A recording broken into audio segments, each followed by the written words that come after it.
सभी को नमः संस्कृताय। स्वागत है आप सबका। जैसा मैंने आपसे कहा था कि स्त्री प्रत्ययों के बारे में हम चर्चा करेंगे, तो आज मैं उपस्थित हुआ हूँ कुछ स्त्री प्रत्ययों को लेके। ठीक है, आज हम 3 प्रत्ययों के बारे में चर्चा करेंगे। उनका नाम है आपका टाप, एक का नाम है डाप और तीसरे का नाम है चाप। ठीक है, ये 3 स्त्री प्रत्यय हैं। देखने को तो आपने बहुत सारे अन्यों के वीडियो देखे होंगे, लेकिन मैं इस बात की गारंटी आपको लिखित रूप में बिल्कुल स्टंप मार के दे सकता हूं गुरु, कि अगर इसको देख लिए हैं तो ज़िंदगी में कभी दूसरा वीडियो देखने की आवश्यकता नहीं पड़ेगी। और ये टाप, डाप और चाप आपके खोपड़े से कभी बाहर नहीं निकल के आने वाला, ऐसा छप जाएगा खोपड़े के अंदर। ठीक है, तो पहले तो आप इस बात को समझिए, स्त्री प्रत्यय होता क्या है। अगले वीडियो में हम बात करेंगे गीप प्रत्यय की, गीश की या गीन की, और हो सकता है अगर समय मिला, इसी में कुछ समय बच गया तो हम इसी में इस बात की चर्चा कर लें। ठीक है, तो देखिए पहले हम समझते हैं कि गुरु स्त्री प्रत्यय होता क्या है।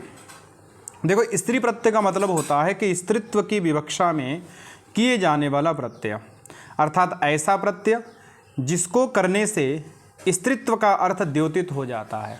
ठीक है, ऐसा प्रत्यय जो स्त्री को कहने के लिए आता है, स्त्रीत्व को कहने के लिए आता है, उसे क्या कहते हैं? स्त्री प्रत्यय कहते हैं। स्त्री प्रत्ययों की अगर हम संख्या के बारे में बात करें, जहाँ पर हम चौथे अध्याय के में बात करते हैं स्त्री प्रत्ययों की, तो स्त्री प्रत्ययों की जो संख्या है आप देख सकते हैं, एक टाप है, डाप है, चाप है, 3 एक जैसे हो गए। इसके बाद गीप है, गीश है, गीन है, ये 3 एक जैसे हो गए। इसके बाद बेचारा एक ऊंग है और एक ती है। ठीक है, तो ये समझिए चाइनीज प्रत्यय समझिए आप। क्यों चाइनीज मैं इसको कह रहा हूँ, इसका एक बड़ा कारण ये है चाइनीज कहने का। देखो अब भाई टाप ले लीजिए आप, डाप ले लीजिए या चाप ले लीजिए। ठीक है, टाप में टाकित संज्ञा हो जाती है। ठीक है, डाप में डाकित संज्ञा हो जाती है, चाप में चाकित संज्ञा हो जाती है। तो शेष क्या रह जाता है गुरु? तो शेष केवल रहता है महाराज, वो रहता है आप। क्या रहता है? आप। आप में भी पाकित संज्ञा हो जाती है गुरु। अब क्या शेष बचा? तो अब शेष रहता है, वो रहता है केवल आ। ठीक है, क्या शेष रहता है? आ, केवल आ रहता है। तो तीनों ही प्रत्ययों का जो शेष रहता है वो रहता है केवल आ। अब आपको सामान्य सी बात है, कन्फ्यूजन तो होगा ही होगा कि भैया अजा जब बोलेंगे तब कौन सा प्रत्यय होगा। ठीक है, इसके बाद इसी प्रकार से औष्टम्भ्या बोलेंगे तब कौन सा प्रत्यय होगा। ठीक है, और इसी के प्रकार सीमा शब्द बोलेंगे तब कौन सा प्रत्यय होगा। अगर मैं आपसे बात करूं इसी संदर्भ में और मैं आपसे पूछूं कि भाई साहब ये हमें आज बता दीजिए कि अजा में जो है वो कौन सा स्त्री प्रत्यय है और सीमा में जो है वो कौन सा स्त्री प्रत्यय है, तो आपकी दृष्टि में तो दोनों बराबर ही हैं भाई। जो आपको अजा में दिखाई पड़ रहा वो सीमा में दिखाई पड़ रहा, नॉर्मल सी बात है। लेकिन गुरु बस यहीं कन्फ्यूजिया जाते हैं, सारी की सारी बात यहीं दिक्कत होती है शुरू। ऐसा नहीं है रे बबुआ, अजा में एक अलग प्रत्यय है, सीमा में एक अलग प्रत्यय है। ठीक है, अब बस हम इसी बात की चर्चा करेंगे। तभी मैं आपको बोला कि ये जो प्रत्यय होता है ना, ये आपका प्रत्यय चाइनीज होता है। स्त्री प्रत्यय कैसा है? चाइनीज है। चाइनीज क्यों है गुरु? क्योंकि ये सब एक जैसे ही दिखते हैं। ठीक है, जैसे चाइनीज वाले एक जैसे दिखते हैं ना, पता ही नहीं लगता कि कौन कहाँ कैसा क्या है, वो तो पहचानते हैं गुरु, हम तुम नहीं पहचानते। ऐसे ही टाप में क्या शेष बचता है? केवल आ। समझिएगा गुरु बात को, चाप में क्या शेष बचता है? केवल आ। और डाप में क्या शेष बचता है गुरु? केवल आ।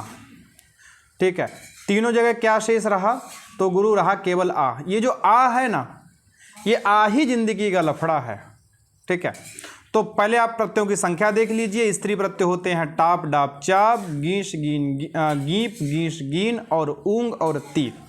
इनमें से एक प्रश्न पूछा जा सकता है, वैसे हमारी स्त्री प्रत्यय टीजीटी में लगे नहीं हैं, लेकिन आप लोगों की रिक्वायरमेंट थी और मेरी भी इच्छा थी कि आपको ऐसा स्त्री प्रत्यय पढ़ाया जाए गुरु, ऐसा पढ़ाया जाए कि कतई दिमाग में कतई छप जाए कागज की तरह, दोबारा पढ़ने की आवश्यकता ना पड़े जिंदगी में।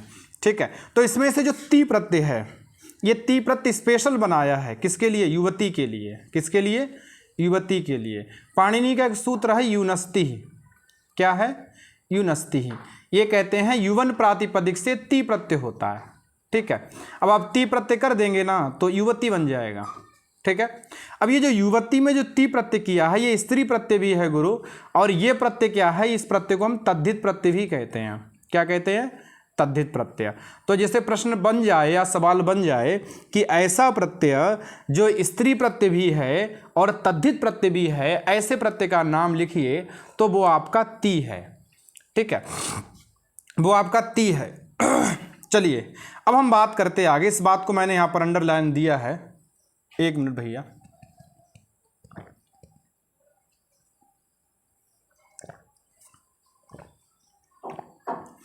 आप देख रहे होंगे यहां पर मैंने इस बात को अंडरलाइन किया है कि इनमें से ती प्रत्यय तद्धित प्रत्यय भी होता है, इसकी तद्धित संज्ञा भी होती है। ठीक है, टोटल संख्या 8 है। आज हम केवल 3 के बारे में बात करेंगे, टाप, डाप और चाप। सबसे पहले हम बात करते हैं टाप के बारे में। ठीक है, देखिए टाप, ये देखो टाप। टाप में ता, आ और पा इतने वर्ण हैं। ठीक है, इसमें से आप आगे पीछे वाले हटा दीजिए। ता की संज्ञा हो जाएगी, पा की संज्ञा हो जाएगी, पा की हलंत्यम से होगी, ता की जो आपकी है चुटू से होगी। क्या बचेगा? केवल आ। अब आपको आ देखने को मिलेगा शब्द के अंत में। ठीक है, लेकिन समस्या यह है कि कैसे शब्दों से टाप प्रत्यय किया जाएगा। भाई कुछ तो आपकी शर्तें होंगी ना कि ऐसे ऐसे शब्दों से करें। तो देखिए इसका यहाँ पर अर्थ दिया हुआ है। ये कहते हैं अजादि शब्दों तथा अकारांत शब्दों से टाप प्रत्यय होता है अगर स्त्री को कहना हो तो। कितनी बातें हैं? 2 बातें हैं। 2 बातें आपको याद रखनी। एक अजादि शब्द हो। ठीक है, कुछ अजादि शब्द हैं जैसे अज, एडक, मूषक, मंदा, होडा, विलाता, गंगा। ठीक है, तो ये शब्द हैं। और दूसरे जो अकारांत शब्द होते हैं। ठीक है, जो अकारांत शब्द हैं बोले अजादि शब्दों से और अकारांत शब्दों से गुरु टाप प्रत्यय हो जाएगा। ठीक है, वत्स से बनेगा वत्सा, वृद्ध से बनेगा वृद्धा। ठीक, वो हम उदाहरण में बात करेंगे। पहले हम बात करते हैं अजादि। आप याद रखना कि बकरी से गुरु, बकरी से होगा टाप प्रत्यय, और जो अकारांत शब्द हैं उनसे होगा टाप। ठीक है, बालक से बालिका बनेगा, राम का रामा बनेगा, वत्स का वत्सा बनेगा, वृद्ध का वृद्धा बनेगा। ठीक है, तो इनसे गुरु हो जाएंगे टाप। तो 2 स्थितियों में टाप होते हैं, बकरा बकरी से टाप होते हैं और इसके बाद टाप होते हैं अकारांत शब्दों से। ठीक है, एक एक का उदाहरण देख लेते हैं। देखिए पहले आजादी की बात कर लें। आजादी में जो शब्द हैं देखिए यहाँ पर बोले अज प्लस टाप बराबर अजा, अज प्लस टाप बराबर अजा। ठीक है भाई, अज कहते हैं बकरे को। अब बकरे से आपको बकरी को कहना, तो स्त्रीत्व की विवक्षा है ना। पहले आप बकरे को कह रहे थे, अब आपको बकरी कहनी है। तो बकरी कहनी है, ऐसी स्थिति में क्या है? स्त्रीत्व की विवक्षा है। भाई स्त्रीत्व को कहना चाह रहे हो आप, बोले गुरु स्त्रीत्व को कहना है तो आपको क्या करना पड़ेगा? टाप करना पड़ेगा। किसको मान के? आजादी मान के। ठीक है, तो अज से टाप हो जाएगा। टाप में क्या बचेगा? टाप में केवल आ बचेगा, और ये जो आ है इस अजा के साथ मिल जाएगा अकासवर्णे दीर्घा से। ठीक है, अकासवर्णे दीर्घा से क्या हो जाएगा? मिल जाएगा। तो आपका रूप क्या बन जाएगा? अजा। अब एक प्रश्न ये होता है कि महाराज ये बताओ कि जैसे हमें रामः के पीछे विसर्ग दिखाई पड़ता है, ऐसे ही अजा के पीछे विसर्ग क्यों नहीं होता है? ठीक है, विसर्ग क्यों नहीं होता है? तो इसका कारण गुरु ये है कि अजा के बाद जब कभी भी आप सु लेके आएंगे, ठीक है, अजा के बाद सु तो आता है, लेकिन एक सूत्र बनाए हैं पाणिनि। क्या बनाए हैं? हल ज्ञाभ्यो दीर्घात सुतिस्य प्रक्तम हल। ये कहते हैं हलंत, ग्यंत और आबंत के बाद, आबंत मतलब जिसमें टाप किया हो। ठीक है, बोले आबंत के बाद जो सु ती सी, सु आ जाए, ती आ जाए, सी आ जाए, तो उसका क्या हो जाता है गुरु? उसका हो जाता है लोप। ये जो सु है इसका लुक हो जाएगा, तो अजा ही रहेगा। समझ गए ना? तो ये जो आपका स्थिति है, अज से टाप होगा, रूप बनेगा अजा। दूसरा देखिए चटक, और चटक से अगर आप टाप करेंगे, टाप का केवल बचेगा आ, तो चटक प्लस आ अकः सवर्णे दीर्घा चटका। मूषक से टाप करेंगे तो मूषिका, मंदा से टाप करेंगे तो मंदा, मेध से टाप करेंगे तो मेधा, और गंग से करेंगे तो गंगा। ठीक है, आपको मुख्य जो याद रखने वो मेधा और गंगा बहुत इंपॉर्टेंट है गुरु। जो भी पीजीटी वाले देखें जरूर याद रखना, पूछ लिया जाएगा गंगा में प्रत्यय कौन सा होता है, स्त्री प्रत्यय कौन सा है तो टाप है, मेधा में कौन सा है तो टाप है। ठीक है, अब आप ये याद रखिए जो भी अजादी गण में शब्द पढ़े हैं उन शब्दों से टाप होता है। ठीक, एक शर्त और है, दूसरी शर्त क्या है तो दूसरी आइए दूसरी देखते हैं।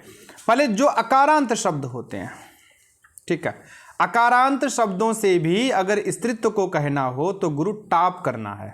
ठीक है, जैसे भाई राम शब्द से अगर आप चाहते हैं किसी का नाम बिगाड़ना, स्त्री में बनाना, तो राम देखो अकारांत है, अकारांत वाला शब्द है। ठीक है, इतना तो समझते ही होंगे अकारांत, ये राम अकारांत शब्द है। अकारांत से उत्तर गुरु टाप आएगा, टाप का बचेगा केवल आ को मिला दीजिए इसके साथ अका सवर्ण दीर्घा से, रूप बनेगा रामा। क्या बनेगा? रामा। ठीक है भाई, अध्यापक से बनेगा अध्यापिका। ठीक है, इसी प्रकार से रामा बनेगा, इसी प्रकार से आपका श्यामा बनेगा, इसी प्रकार से आपका बालिका बनेगा। जितने अकारांत शब्द हैं, ठीक है, जितने भी अकारांत जो आपके भैया बहन के नाम है सभी में टाप लगा के देख लीजिए, सभी के नाम बन जाएंगे। अकारांत होना चाहिए गुरु, अनुज का अनुजा। ठीक है, तो प्राय करके जितने अकारांत शब्द हैं उनसे भी टाप होता है स्त्री को कहने के लिए, और अजादी गण में जो शब्द हैं गुरु उनसे भी टाप होता है।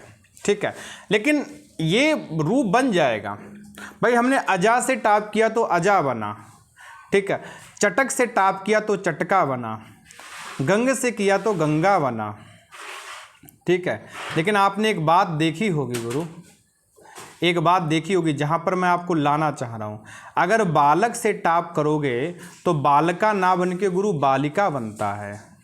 ठीक है, अगर यहीं पर आप अध्यापक शब्द से टाप करोगे अध्यापक से, तो अध्यापका ना बन के रूप बनता है अध्यापिका। ठीक है, मूषक से करोगे तो बनता है मूषिका। तो भैया ये दोहरापन क्यों आ रहा है? एक तरह तो आप कछु कह रहे हैं, अब कछु कह रहे हैं। ठीक है, तो ये दोहरापन क्यों आ रहा है? एक तरफ आप अज से करते तो अजा बनता, अजिका थोड़ी बन जाता है। आप इसी प्रकार से चटक से करते तो चटका बनता, चटिका थोड़ी बन जाता है। मंद से करते तो मंदा बनना, मंदा मंदी थोड़ी आ जाती है। मेधा भाई ई कहाँ से आ रहा है ये? ठीक है, तो ई लाने का कोई सिद्धांत तो तुम्हारे पास होगा भाई। बालक से आपने टाप तो बता दिया कि बालक से टाप करो, लेकिन रूप बनता है बालिका, तो ये कैसे हो सकता है? बालिका कैसे बन सकता है? ये ई जो ई ससुरा कहाँ से आ सकता है बीच में? ये देखो ई जो है ना, ये किधर से आ सकता है बीच में? ठीक है, तो चलिए समझते हैं ई क्यों आता है बीच में। ठीक है, देखिए इसके लिए आपको बस एक चीज़ याद रखनी है। क्या याद रखना? ये सिद्धांत याद रखना मात्र, आप सारी बात आपके कति भेजे में फिट हो जाएगी। एक सिद्धांत याद रखना है, ये कहते हैं प्रत्यय वाले का के बाद अगर का है, मान लीजिए शब्द के अंदर का है, क्या है? का। ठीक है, तो का है, बोले का से पहले अगर आ है और अगर का के बाद आप टा प्रत्यय कर रहे हैं। ठीक है, सीधी मैं मोटी भाषा में कहूँ, केवल समझने के लिए, सैद्धांतिक तो नहीं है, समझने के लिए है कि गुरु अगर का के बाद टाप करेंगे तो का अपना भड़ास जो है वो पहले वाले आ के ऊपर निकाल देगा। ठीक है, अगर आप का अंत वाले शब्द से टाप करेंगे तो वो जो शब्द है, वो जो का है, वो अपनी भड़ास जो है, अपने अंदर की जो भड़ास है वो अपने पहले जो आ है उस पर निकाल देगा। और निकालेगा किस रूप में गुरु? वो निकालेगा ई के रूप में। ठीक है, वो आ को क्या बना देगा? ई बना देगा। ठीक, इस बात को हम पढ़ लेते। बोले प्रत्यय वाले का के बाद यदि टाप आएगा तो का के आ को ई हो जाएगा। वह इतनी सी बात है, कुछ ज़्यादा समझना नहीं है। मैंने जो आपको पहले बताई, भाई का है और का से पहले अगर आ है और का के बाद अगर टाप है, का से आप टाप कर लेते हैं तो ये का जो है अपनी भड़ास के किस पे निकालेगा? आ पे निकालेगा, और आ को किस में कन्वर्ट कर देगा? ये ई में बदल देगा। बस इतनी सी बात है गुरु। टाप दोबारा जिंदगी में पढ़ने की आवश्यकता नहीं है आपको, ठीक है। देखिए उदाहरण देख लेते हैं एक बार। देखिए शिक्षक शब्द है, शिक्षक, ठीक है। शिक्षक शब्द से क्या किया आपने,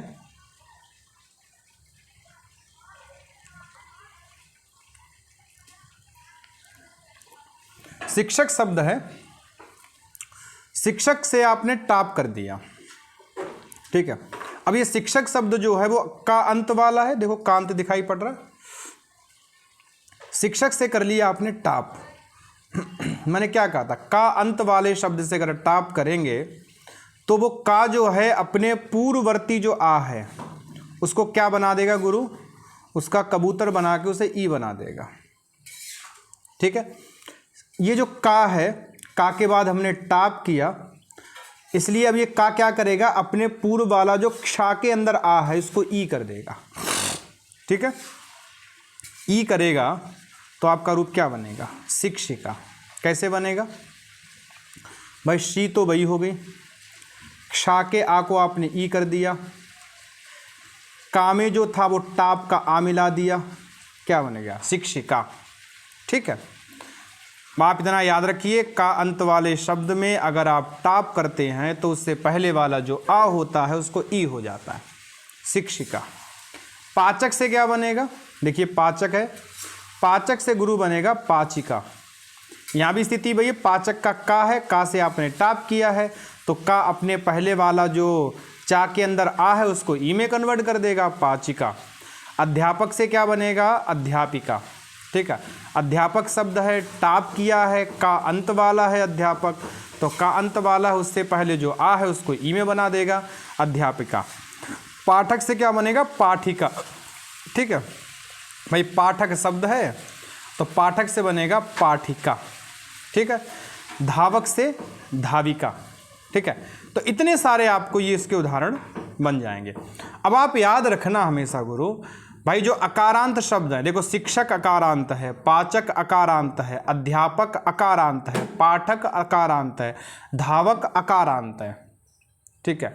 लेकिन वो ई करने के लिए मैंने आपको ये नॉर्मली कहा था कि भाई जो अंत में का वाला हो, तो मैं ई करना ना स्त्रीलिंग में, तो ऐसे अकारांतों से स्त्रीलिंग में क्या हो जाता है, टाप हो जाता है, ठीक है। इसको याद रखिए, बहुत ज़्यादा कठिन नहीं है, आराम से समझ लीजिए। टाप बस यही होता है, ठीक है। और कहीं अगर आपको मिले तो समझना टाप ही हुआ है गुरु, और कुछ नहीं हुआ है। क्योंकि मैं आपको डाप और चाप के दो सिद्धांत और बताऊंगा, आप जिंदगी भर में गांठ बांध लेना कि अगर ऐसा ऐसा हुआ तो टाप ही हुआ है। देखो एक वार्तिक दिया हुआ है, शूद्राचा महत पूर्वा जाति, बोले जाति अर्थ में शूद्र से टाप प्रत्यय होगा, वह महत पूर्वक भी होगा। तो शूद्र से भाई, शूद्र की जो स्त्री है वो बनेगी शूद्रा, ठीक है। अगर शूद्र जाति है तो, ठीक है, शूद्र जाति है, अगर आप जाति अर्थ में लेते तो बनेगा शूद्रा, ठीक है। और महत्पूर्वक होगा तो फिर आपका होगा गीश महाशूद्री, क्या बनेगा, महाशूद्री। और अगर स्त्री है भाई, शूद्र व्यक्ति की स्त्री क्या बन जाएगी, शूद्री। ब्राह्मण की पत्नी क्या कहलाती है, ब्राह्मणी, ठीक है। ऐसे शूद्र की क्या कहलाएगी, शूद्री। इसमें अगर लफड़े में नहीं भी पढ़ोगे,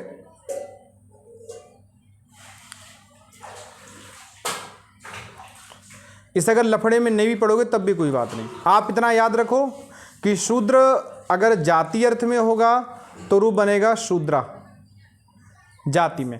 अगर स्त्री केवल अर्थ होगा भाई शूद्र की स्त्री, तब बनेगा शूद्री, ठीक। बस जाति होगा तो शूद्रा, और अगर शूद्र की स्त्री है तो शूद्री, ठीक है। तो ये आप केवल टाप का देख सकते हैं गुरु, ये इतना जो उदाहरण है ये टाप का है। टाप करने के लिए आपको केवल एक सूत्र याद रखना है, अजाद्य तष्टाप। आजादी गण में पठित शब्द जो हैं, अकारांत जो शब्द है उनसे टाप किया जाता है। अज से अजा बनाया, चटक से चटका बनाया। लेकिन एक बात इसमें यह है कि अगर का अंत वाला शब्द है और उस का अंत वाले शब्द से अगर हम टाप करते हैं और वहाँ पर अगर स्त्री को कहना हो तो का से पहले जो आ होगा उसको ई हो जाएगा। जैसे शिक्षक का शिक्षिका, पाचक का पाचिका, अध्यापक का अध्यापिका। ठीक है, तो ये टाप हमने पढ़ लिया। मैंने क्या कहा था आपसे, हम पढ़ेंगे टाप, डाप और चाप। ठीक, अगला प्रत्यय पढ़ते हैं जिसका नाम है डाप।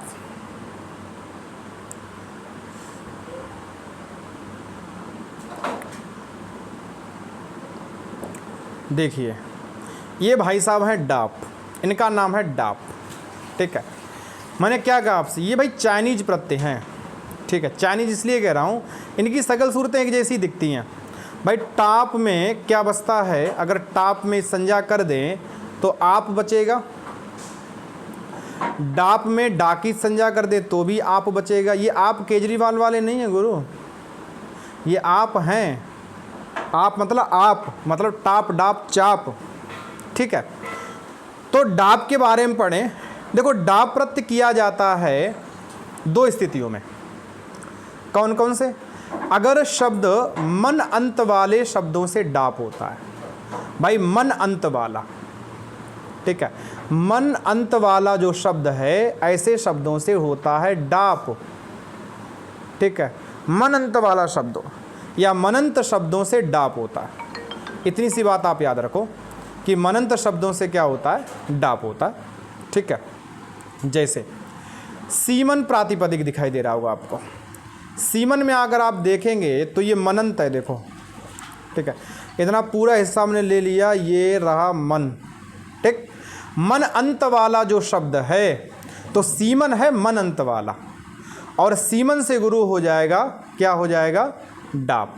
एक बार मैं आपको दिखा देता हूँ इसको सिद्ध करके कैसे बनेगा। ये बहुत सरल प्रक्रिया है। आपके पास है सीमन शब्द और सीमन से आपने कर लिया डाप। डाप में संज्ञा होती है पाकी, डाकी। अब डाकी संज्ञा हुई, केवल आ बचा। अब आ बचेगा तो ये जो डा किया है, ठीक है, डाकित संज्ञा की है, इस डाकित संज्ञा के कारण से क्या होगा, डित्यभस्यापि अनुबंधकरण सामर्थ्या टेर लोपा। ये जो सीमन है ना, इसके टी भाग का लोप हो जाएगा। टी भाग है इसमें अन, इसका गुरु लोप हो जाएगा। अगर ये लोप होता है तो सीमन रह जाता है केवल सीम में मात्र। सीम और ये डाप का आ मिलाइए, क्या बन गया, सीमा। ठीक है, तो बस आप इतना याद रखिए कि जो मन अंत वाले शब्द हैं उनमें डाप होता है। ठीक है, टाप को याद करने की आवश्यकता नहीं पड़ेगी, आप डाप याद कर लीजिए कि भाई डाप जो होता है वो मन अंत वाले शब्दों में होता है। ऐसे एक उदाहरण और दिया आपको, दामन। ठीक है, देखिए एक मिनट, हाँ, दामन। दामन से क्या बनाया है, दामा। ठीक है भाई, दामन देखो मन अंत वाला है, आप मन इसमें देख रहे होंगे, ज़्यादा ना लिखो तो बढ़िया है। दामन में देखो मन अंत वाला, ये रहा मन, तो मन अंत वाले शब्द से क्या होगा, डाप होगा। अब दामन से डाप करेंगे तो डा को मान के क्या होगा, टी भाग का लोप हो जाएगा, दाम हलंत रहेगा, डा का आ मिला दीजिए, क्या बनेगा, दामा। क्या बनेगा, दामा। ठीक है, दामन का बनेगा दामा।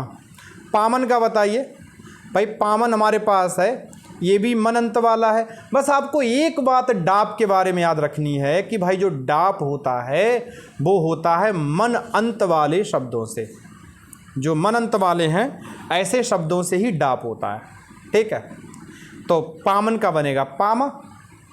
ठीक, एक इसमें नियम और है, एक नियम है, देखिए, बोले मान लीजिए जो मन अंत वाले शब्द नहीं है, ठीक है, जिनमें मन नहीं अंत में, ऐसे शब्दों से क्या करें, जैसे, तो इसके नियम और बनाया। बोले मन अंत नहीं तो ऐसा करो जो शब्द अन अंत वाला हो, जिसमें अन अंत में रहे। ठीक है, मन नहीं मिलेगा तो गुरु अंतो मिलेगा ना। ठीक है, तो करें जो अन अंत वाला शब्द है, ऐसे अन अंत वाले शब्दों से क्या होता है, डाप होता है। क्या होता है, डाप। ठीक है, कहते हैं अन अंत वाले शब्दों से डाप होता है। ठीक, अब अंत, अन अंत वाला और मन अंत वाला, दो चीज़ स्थितियां हो गई भाई, अन अंत में हो या मन अंत में हो। मन अंत वालों से डाप कर दिया, सीमा सीमानुरूप बना। ठीक है, सीमा सीमे रूप बनेगा, सीमा सीमे सीमा, रमा रमे रमा। ठीक है, दामा दामे दामा, पामा पामे पामा। अब बात करते हैं अन अंत वाला, कि जो अन अंत वाला शब्द होता है उस अन अंत वाले शब्द से भी डाप ही होता है। तो डाप दो स्थितियों में होगा, या तो मन अंत वाला होगा या अन अंत वाला होगा। इसके अलावा भाई साहब गांठ बांध लो, चाहे बालों में और चाहे चद्दर पे, इसके अलावा डाप नहीं कर सकते हो कहीं। अगर आपको डाप का दो सिद्धांत याद है कि मन अंत वाले से डाप होगा, अन अंत वाले से डाप होगा गुरु, तो याद रखना इसके अलावा कहीं डाप नहीं होगा। वहाँ सब जगह टाप होगा। आंख बंद करना, टाप मारना रखे कि टाप है जी यहाँ पर। ठीक है, तो देखिए अनंत वाला सुपरवन शब्द है भाई। सुपरवन शब्द में ये परवन में आ है, ठीक है, वाक्य के अंदर आ है, तो ये शब्द कैसा हो गया? अन अंत। कैसा हो गया? अनंत। ठीक है, तो अन अंत वाला जो शब्द होता है उससे भी डाप होता है। ठीक है, अब यहाँ पर भी वही कर रहेंगे, डाकी संज्ञा हो जाएगी तो डित्य भस्यापि अनुबंध कर्ण सामर्थ्य टेर लोपा से इसके टी भाग का लोप हो जाएगा, रूप बनेगा सुपरवा। ठीक है, ऐसे ही शब्द आपका है सुचरमन। क्या है? सुचरमन। ठीक है, अब सुचरमन से हम क्या कर देंगे? डाप कर देंगे गुरु। सुचरमन से डाप करेंगे तो यहाँ भी क्या हो जाएगा? टी भाग का लोप हो जाएगा। ठीक, अगर टी भाग का लोप हो जाएगा, रूप बनेगा क्या? सुचरमा। बहुयज्वन। बहुयज्वन से क्या बनेगा? बहुयज्वा। ठीक है, तो मन अंत वाले और अनंत वालों से होता है आपका डाप, और इसके बाद अकारांत और अजादी शब्दों से होता है टाप। ठीक, आप दो याद रखो, मन अंत वाला अनंत वालों से डाप होगा, बाकी सबसे टाप होगा। ठीक, अब हम बात करते हैं एक अंतिम प्रत्यय जिसे कहते हैं चाप। ये चाप वो नहीं जो आप खाते हो, ठीक है, वो चाप नहीं है, ये पाणिनि की चाप है। ये पाणिनि वाली चाप है गुरु। भाई पाणिनि की नदी अलग है, पाणिनि की चाप अलग है, ये पाणिनि है, कुछ भी कर सकते हैं गुरु। ठीक है, तो देखिए चाप, ये जो नदी नहीं होती उसे नदी बना देते हैं भाई। यू स्त्रियाख्यो नदी, ईकारांत उकारांत स्त्री की आख्या वाले शब्दों की नदी संज्ञा होती है। बताओ, ईकारांत की नदी संज्ञा कर दी जो नदी नहीं थी कभी। ठीक है, देखिए चाप प्रत्यय। भाई चाप में पहले इतना समझिए कि चाप में भी आप अगर चा की संज्ञा करोगे तो आप ही बचेगा केवल। और आपने देखा होगा इन तीनों प्रत्ययों का ग्रहण होता केवल आप कहने से। ठीक है, हल ज्ञाभ्यो दीर्घा स्तुतिस्य, हल ज्ञाभ्यो, हलंत ग्यंत और आवंत। ठीक, गेराम नद्याम निभ्यः। ठीक है, गे आम नद्याम निभ्या हरस्व नद्यापुन। बहुत सारे काम होते हैं जो केवल आपको मान के किए जाते हैं। ठीक है, और आप कहने से तीनों का ग्रहण होगा। तो हम पढ़ रहे हैं चाप के बारे में। देखिए क्या कहता है चाप। देखो चाप जो है बोले जिनसे यंग प्रत्यय किया हो। ये प्रश्नों में बहुत कम आता। चाप का प्रश्न तो नाम मात्र का आएगा, आपको याद रखना है केवल डाप। डाप आपने बता ही दिया कि भाई मनंत हो या अनंत हो तो डाप होगा। चाप को भी केवल एक ये बात याद रखनी कि भाई जिनमें यंग प्रत्यय किया हो, ऐसे यंग प्रत्यांत शब्दों से अगर स्त्री को कहना हो तो होता है चाप। क्या होता है? चाप। ठीक है, यंग प्रत्यय होता है गोत्र को कहने के लिए, अपत्य को कहने के लिए। तो जब आपने गोत्र को या अपत्य को कहने के लिए यंग प्रत्यय कर लिया हो तो ऐसे यंग प्रत्ययों से अगर स्त्री को कहना हो गुरु तो वहाँ पर हो जाता है चाप। ठीक है, चाप की जो सीमा है वो बहुत सीमित है। आप बिल्कुल ना के बराबर मान के चलिए कि चाप जो है ना वो ना के बराबर ही प्रयोग होता है। ठीक है, क्योंकि ऐसे शब्द आपको ढूंढने पड़ेंगे जिसमें पहले यंग प्रत्यय किया गया हो गोत्रापत्य में या संतान को कहने के लिए, तब उससे चाप किया जाएगा। उदाहरण देते हैं आम बष्ठ्या। ठीक है, सौवीर, इतने उदाहरण याद कर लो बस आप। इन उदाहरणों में से कोई आता है तो समझ लेना आप यहाँ पर चाप हुआ है। कौशल्या, कौशल्या आपका चाप का है। ठीक है, पूछ लिया जाए कौशल्या में कौन सा प्रत्यय तो चाप है। कारीशगंध्या, कारीशगंध्या चाप का है। वालाक्या चाप का है। वाराहिया चाप का है। ये 6 उदाहरण आप याद कर लो, जिंदगी में और कहीं चाप नहीं करना पड़ेगा। ठीक है, तो ये आपके चाप के उदाहरण हो गए। ठीक है, एक बार इसकी आवृत्ति कर लेते हैं। भाई चाप प्रत्यय होता है यंग प्रत्यांत शब्दों से, जो कि यंग प्रत्यय आता है गोत्र को कहने के लिए या संतान को कहने के लिए। उदाहरण बनते हैं आम्बष्ठ्या, सौवीर्या, कौसल्या, कारीशगंध्या, वाराह्या, वालाक्या। ठीक है। डाप की बात करें तो डाप प्रत्यय किया जाता है दो प्रकार की स्थितियों में। अगर शब्द मनंत हो, मन अंत वाला हो, जैसे सीमन, दामन और पामन, इनसे डाप प्रत्यय किया जाएगा। और दूसरी स्थिति है कि अगर जो शब्द है अगर अन अंत वाला है, सुपर्वन, सुतक्षण, बहुयज्वन, सुचर्मन, जितने नकारांत जिनमें अन अंत वाला होता है उनसे होता है गुरु डाप। ठीक है। अब हम टाप की बात करें तो टाप होता है दो प्रकार के शब्दों से, या तो शब्द अजादि गण में पढ़ा गया हो या फिर वो हो अकारांत। शिक्षक से शिक्षिका हो जाता है। और उसी टाप में आपको यह एक बात याद रखनी है कि वहाँ पर जो शब्द ककार अंत वाला होगा तो का से पूर्व जो आ होगा उसको ई हो जाएगा। जैसे शिक्षिका, जैसे पाठिका, जैसे पाचिका, जैसे अध्यापिका, जैसे कारिका, जैसे हारिका। ठीक है। तो ये जो है ये हमारे 3 प्रत्यय हो गए। बहुत इम्पोर्टेंट है हर दृष्टि से। आप कोई भी परीक्षा दो सब जगह काम आएंगे। ठीक है। तो इसमें एक बार मैं लिख देता हूँ, चाप, टाप और डाप, इन तीनों का क्या अवस्था है? आप। ठीक है। तीनों का क्या रहता है? केवल आप। ठीक। तीनों का आप रहेगा और आपका भी क्या बचेगा? केवल आ। ये आ ही आपको दिखाई पड़ेगा। आप थोड़े थोड़े लक्षण याद करिए, आपको सारे प्रत्यय तीनों टाप, डाप, चाप याद हो जाएंगे। ठीक है। कल हम आगे के प्रत्ययों के बारे में पढ़ेंगे। ठीक है। तो आप इनको याद रखिए, बस इतना याद रखिए चाइनीज प्रत्यय हैं, इनको समझने में थोड़ा टाइम लगेगा। और आप अगर इस वीडियो को अच्छे से देख लेंगे तो आपको ज़िंदगी में गुरु दोबारा याद करने की आवश्यकता नहीं है, ना टाप को, ना डाप को और ना चाप को। तो इस वीडियो को लाइक करें, शेयर करें, चैनल को सब्सक्राइब करें और सभी के लिए नमः संस्कृताय।